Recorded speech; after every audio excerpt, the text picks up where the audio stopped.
एक जागा जिथे प्रत्येक मशीन नाही तर एक संधी आहे स्वतःला घडवण्याची।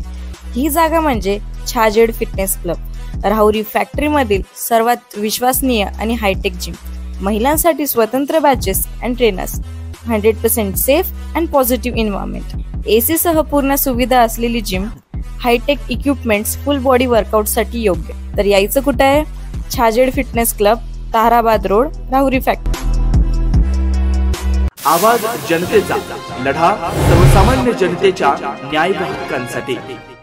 श्रीगोंदा तालुक्यातील देवदैठण गावातील नकाशानुसार अस्तित्वात असलेले शिवरस्ते, पानंद, गाडी रस्ते आणि शेतरस्ते नागरिकांच्या व्यापारासाठी मोकळे करण्याच्या प्रक्रियेला प्रशासनाने गती दिली आहे। ग्रामस्थांच्या तक्रारीनंतर तहसील कार्यालय श्रीगोंदा यांनी संबंधित अधिकाऱ्यांना स्पष्ट आदेश दिलेत। गावातील शेतकरी आणि नागरिकांनी माझे रस्ते मोकळे करा या मोहिमेअंतर्गत बंद झालेल्या सार्वजनिक मार्गांविषयी तक्रारी केल्या होत्या।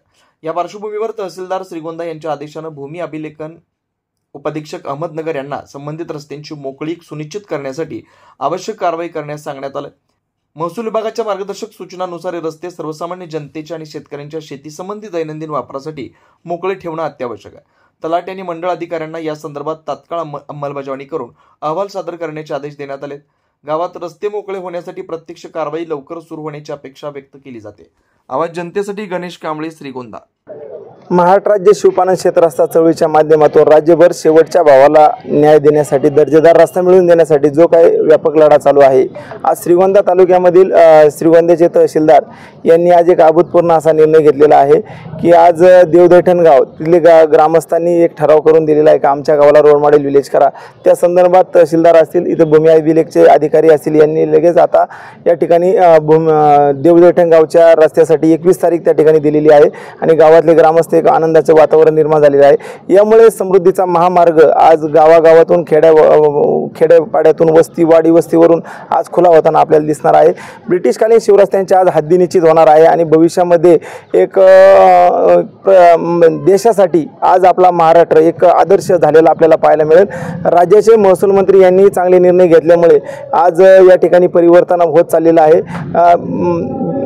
आपल्या देशातले, आपल्या राज्यातले 150 आमदारांनी हा विषय उचलून धरला। त्याचबरोबर राज्याचे महसूल मंत्र्यांनी निर्णय घेतला। त्याचबरोबर राज्याचे मुख्यमंत्री यांनी या ठिकाणी केंद्राकडे 1800 कोटी रुपयांची मागणी केलेली आहे आणि भविष्यात लवकरच मुख्यमंत्री ग्राम सडक या रस्त्यांना मुख्यमंत्री ग्राम सडक योजनेच्या माध्यमातून दर्जेदार रस्ते करण्याचा प्रयत्न होणार आहे। आणि आज एका गावातून, आज श्रीगोंद्यातल्या देवदैठण गावातून हा एक परिवर्तनाची एक दिशा होणार आहे। श्रीगोंद्यातलं पहिलं रोड मॉडेल विलेज देवदैठण बनत आहे। त्याबद्दल मी तहसील प्रशासन असन, भूमी अभिलेख कार्यालय असन आणि संबंधित आमचे सहकारी वाघमारे दादा असतील, टिळकजी भोस, या सर्वांचं मी या ठिकाणी मनापासून आभार व्यक्त करतो। त्याचबरोबर या चळवळीमध्ये आमचे सहकारी दादासाहेब जंगले पाटील असतील, ॲडव्होकेट कडूस पाटील असतील, यांनी वेळोवेळी पाठपुरावा करून श्रीगोंद्याची एक ओळख महाराष्ट्रामध्ये निर्माण केलेली आहे। नमस्कार, मी सतीश वाघमारे, गाव देवदैठण। आमचं देवदैठण गावामध्ये आत्तापर्यंत म्हणजे पहिल्याला इतिहासातला पहिला निर्णय होता की आमचं गाव शिवरस्ते असो, पानंद रस्ते असतो, गाडी रस्ते असो, ते खुले होत आहेत आणि ते खुले होत आणि लोकांचे वाद, कोर्टातल्या हेलपाटी आता त्याला पूर्ण विराम भेटणार आहे आणि ते सर्वस्व त्याला पूर्णच म्हणजे आभार मानावं तितके कमीच आहे। आमचे पवळे साहेब असतील, टिळकजी भोस असतील, जंगले साहेब असतील, कारण आम्ही त्यांच्याकडे नेहमी पाठपुरावा केला की आमचं पहिलं गाव रोड विलेज मॉडेल म्हणून घेण्यात यावा। त्यांनी आम्हाला आम्ही जे मागणी केली होती त्यांनी आम्हाला प्रथम प्राधान्य दिल्याबद्दल मी त्यांचे मनोस्तव आभार मानतो। तसेच तहसीलदार साहेबांचे सुद्धा आभार मानतो की त्यांनी आम्हाला मान्यता दिली। नमस्कार, आज आपल्यासोबत शरद पवळे साहेब आहेत। हा व्यक्ती असा आहे ज्या माणसाने महाराष्ट्रामध्ये आज एक ऐतिहासिक काम उभा केलेला आहे। मागच्या 5 ते 6 वर्षांपासून औरंगाबाद हायकोर्टापासून ते श्रीगोंदा तहसीलपर्यंत आणि एकूणच महाराष्ट्रातल्या प्रत्येक तालुक्यामध्ये, गावामध्ये जी सगळ्यात मोठी समस्या आहे ती म्हणजे शिवरस्त्यांची। एका गावातून 10-12 ठिकाणी वेगवेगळ्या दिशेने जाणारे जे काही रस्ते असतात ते वर्षानुवर्ष कोंडलेले आहेत। म्हणजे 33 फुटाचा रस्ता अगदी 3 फुटावर आलेला आहे, परंतु या रस्त्यावरती जिल्हा परिषद पंचायत समितीच्या माध्यमातून थोडंफार मुरमीकरणाचे 1-2 लाख रुपये सोडता कधीच निधी पडलेला नाही आणि त्यामुळं गावांचा श्वास कोंडलेला आहे। ही पहिली लोक चळवळ अशी पवळे साहेबांच्या माध्यमातून उभा राहिली, ज्या चळवळीने अगदी मंत्रालयापर्यंत पाठपुरावा केला।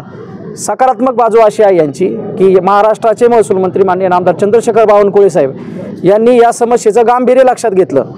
तुम्ही जर जाऊन एखाद्या तहसील कार्यालयामध्ये जाऊन पाठपुरावा केला तर तुमच्या लक्षात येईल की वर्षानुवर्ष लोक एका शिवरस्त्यासाठी प्रशासनाकडे पाठपुरावा करतात, मात्र एकही शिवरस्ता घाईघाई होत नाही. महाराष्ट्रामध्ये अभिमन्यू पवार नावाचे एक आमदार आहेत लातूरमध्ये औसा मतदारसंघाचे. त्यांच्या मतदारसंघात स्वतः महाराष्ट्रातल्या 288 पैकी 287 मतदारसंघात शिवरस्त्यांची सगळीकडे बोंबाबोंब आहे.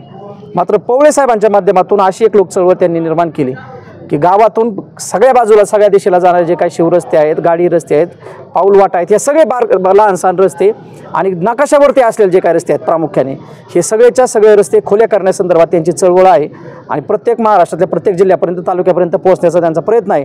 मागच्या 2 वर्षापूर्वी आमच्या श्रीगोंदा तालुक्यात आले, त्यांना आमचे दादासाहेब जंगले असतील, त्याचबरोबर आमचे ॲडव्होकेट कडूस पाटील असतील, आता आमचे सतीश वाघमारे असतील, ही सगळी मंडळी त्यांना भेटली आणि श्रीगोंदा तालुक्यातले शिवरस्ते आहेत हे रस्ते मोकळे करण्यासंदर्भात तहसील कार्यालय असेल, भूमी अभिलेख असेल, इकडे पाठपुरावा सुरू झाला. खरं तर प्रशासनामध्ये एका गोष्टीचं गांभीर्य अजिबात नसतं की समन्वय राखणं हे त्यांचं कामच नाही असं प्रशासनाला वाटतं. परंतु भूमी अभिलेख असेल, तहसील असेल यांच्यामध्ये जर योग्य समन्वय झाला तर शिवरस्ते मोकळे होऊ शकतात. हा चमत्कार हा पवळे साहेबांनी महाराष्ट्रामध्ये घडून दाखवलेला आहे. तसा ऐतिहासिक निर्णय सुद्धा त्यांनी हायकोर्टाकडून स्वतः कष्ट करून केसचा पाठपुरावा करून लावून घेतला. त्याची अंमलबजावणी तहसीलच्या माध्यमातून कशी करायची यासाठी त्यांनी परत महसूल विभागाकडे पाठपुरावा केला आणि आज रोजी भूमी अभिलेख असेल, महसूल विभाग असेल या दोन्हींच्या संयुक्त विद्यमाने आज महाराष्ट्रामधल्या खेडोपाड्यामधले गाव रस्ते, शिवरस्ते खुले होत आहेत आणि याचं सर्वता या चळवळीचं श्रेय मान्य शरद पवळे साहेबांना आहे. त्यांनी केलेली कष्ट करून उभा केलेली चळवळ आज लोक चळवळ झाली आणि गावोगावी शेतकऱ्यांना याच्या माध्यमातून रस्ते मिळणार आहेत. भविष्यात त्यांनी जसं सांगितलं की राज्याचे मुख्यमंत्री नामदार देवेंद्रजी फडणवीस साहेब यांच्या माध्यमातून केंद्र सरकारकडून 1800 कोटी रुपये हे फक्त गावातल्या शिवरस्त्यासाठी येणार आहेत. ही अतिशय आनंदाची बाब आहे आणि राज्य सरकारला सुद्धा हा निधी टाकण्यासाठी पवळे साहेबांनी प्रवृत्त केलं. भविष्यात जशी मुख्यमंत्री ग्राम सडक योजना आहे, प्रधानमंत्री ग्राम सडक योजना आहे, अशा योजनांमध्ये या रस्त्यांचा समावेश पवळे साहेब तुमच्या माध्यमातून होईल अशी सगळी अपेक्षा शेतकऱ्यांमध्ये आहे. आणि आमच्या श्रीगोंदा तालुक्यामध्ये मागच्या काही कालावधीमध्ये जे काही रस्ते झाले ते सर्वतः आमचे पवळे साहेब असतील, जंगले साहेब असतील, कडू साहेब असतील यांच्या माध्यमातून झालेले आहेत. ही बाब अतिशय चांगली आहे आणि खेडोपाडी या बाबतीत शेतकऱ्यांमध्ये उत्साहाचं आणि आनंदाचं वातावरण. नवनवीन घडामोडी आणि सत्य बातमी पाहण्यासाठी आजच आमच्या YouTube चॅनलला सबस्क्राईब करा, शेअर करा आणि लाईक नक्की करा.